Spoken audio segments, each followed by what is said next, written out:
இந்த வசனம் அல்லாஹ் இந்த வசனத்துல ரெண்டு நபர்கள் செய்த துஆவை அல்லாஹ் சொல்லி காட்டுவார். நமக்கெல்லாம் தெரிந்த செய்திதான். ஆதிபிதா ஆதம் அலைஹிஸ்ஸலாத்து வஸ்ஸலாம் அவர்களுடைய துணைவியார் ஹவ்வா அம்மா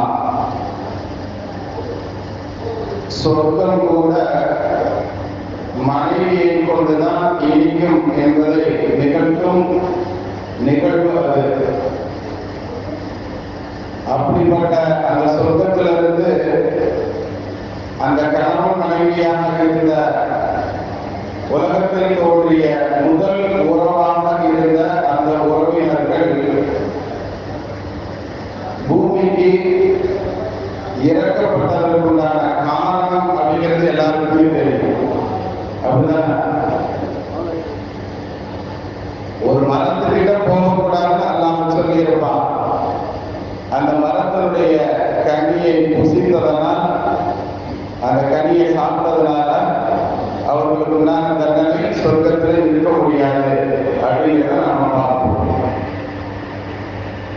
பூமிக்கு அனுப்பப்பட்டு கிட்டத்தட்ட தப்சீர்களில் சொல்லப்படும் 40 ஆண்டுகள் என்பதாக 40 வருஷம் தனியாகவே இருந்திருக்கிறாங்க. 2 பேரும் கணவன் மனைவியான சொர்க்கத்தில் இருந்த ஒரு ஜோடி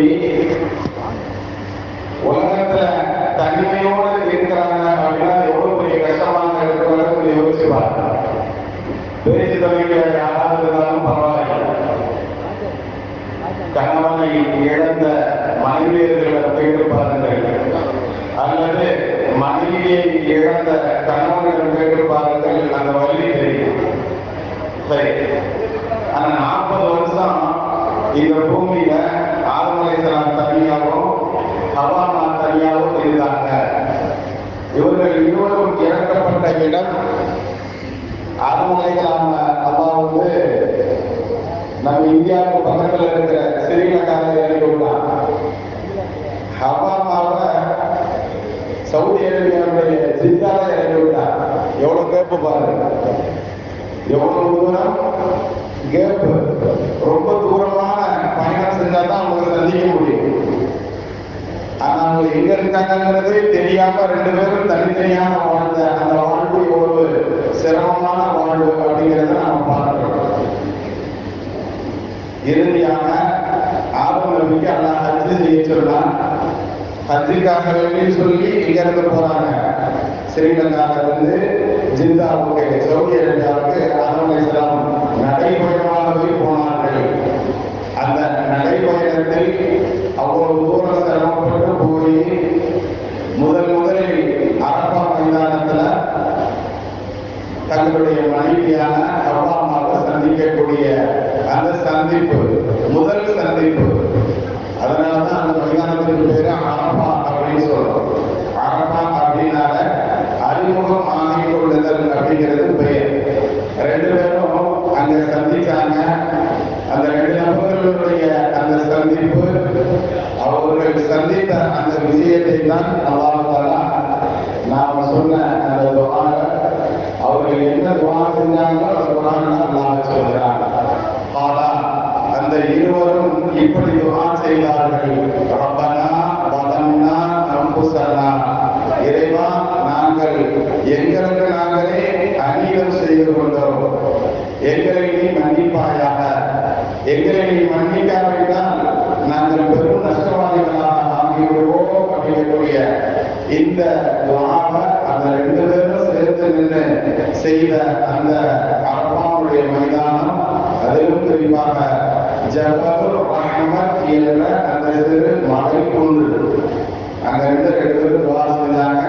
அந்த 2 பேருடைய துஆக்களையும் அல்லாஹ் ஏற்றுக்கொண்டதாகவும் சில வசனங்களில் சில ஹதீஸ்களை நாம் பார்க்க முடியும். கண்ணியவான்கள்,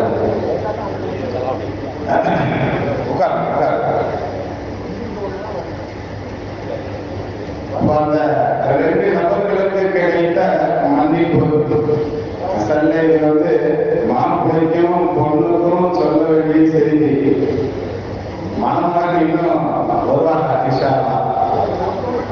மணப்பெண் கேட்டுட்டு தான் இருப்பாங்க. இருந்தாலும் ஏற்கனவே மணமகனாக ஆகிவிட்ட மணப்பெண்களாக ஆகிவிட்ட நம்மவர்களுக்கும் இந்த துஆல இந்த நிகழ்வுல நிறைய படிப்பனைகள் உண்டு. தெரிவித்துள்ளார். நல்லா கவனிச்சு பார்த்தோம் சொன்னா எதுக்காகவே சுத்தத்திற்கு திறக்கப்பட்டார்கள் ரெண்டு சாப்பிடக்கூடாது தடுத்த ஒரு விஷயத்தை செஞ்சிருக்காங்க. அந்த அம்மா சொல்லியிருக்கலாம், பூமியில சந்திக்கும் போது நான் தான் சொன்னேன் அப்படின்னாலும் ஒவ்வொரு கேட்டு அறிவு போச்சு, நீர் ஏன் அதை சாப்பிட்டு அப்படின்னு சொல்லி அந்த அம்மாவும் என்ன செய்யல, ஆதம் நபியை கடிந்து கொள்ளவில்லை. நான் பேசாம தான் இருந்தேன், நீ தானே சாப்பிட்டுன்னு சொன்னேன் அப்படின்னு சொல்லி அந்த அம்மாவை பார்த்து ஆதம் நபி அலைஹிஸ்ஸலாம் அவர்களும் என்ன செய்யல, கோபப்படவில்லை. நன்றாக பார்த்தோம் சொன்னா ரெண்டு பேருடைய புரிந்து கொள்ளுதல் எப்படி இருக்கு அப்படிங்கிறதான் இந்த துவா. இந்த துவாவை எப்படி துவா செய்யறாங்க, அல்லாஹ் ஆரம்பிக்கும் பொழுது அழகாக சொல்கிறார், அவ்விருவரும் துவா செய்தார்கள் அப்படின்னு சொல்றாங்க. ரெண்டு பேரும் சந்திச்ச உடனேயே அந்த ஜபலுர் ரஹ்மத்துல இருந்து அவர்கள் செய்த துவா, இறைவா எங்களை மன்னிச்சிரு அப்படிங்கிறது தான். அடுத்த கட்ட வாழ்க்கையில ஒரு பிரச்சனை வருதுன்னு சொன்னா அந்த பிரச்சனைக்கு அடுத்து நாம நல்ல நிகழ்வாக போகணும்னா ரெண்டு பேரும் நடந்த பிரச்சனையை பத்தி பேசக்கூடாது அப்படிங்கிறது நம்ம அந்த துஆவிலிருந்து நம்ம தெரிந்து கொள்ள முடியும். தெரிவித்திருக்கிறது. இதைத்தான் நமக்கு வரக்கூடியமான இந்த துஆ நமக்கு கற்றுத் தருகிறது.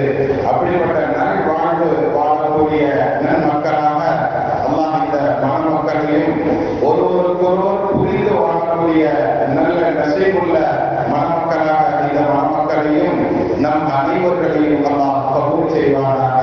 بحق سيدنا وآل سيدنا محمد صلى الله عليه وسلم.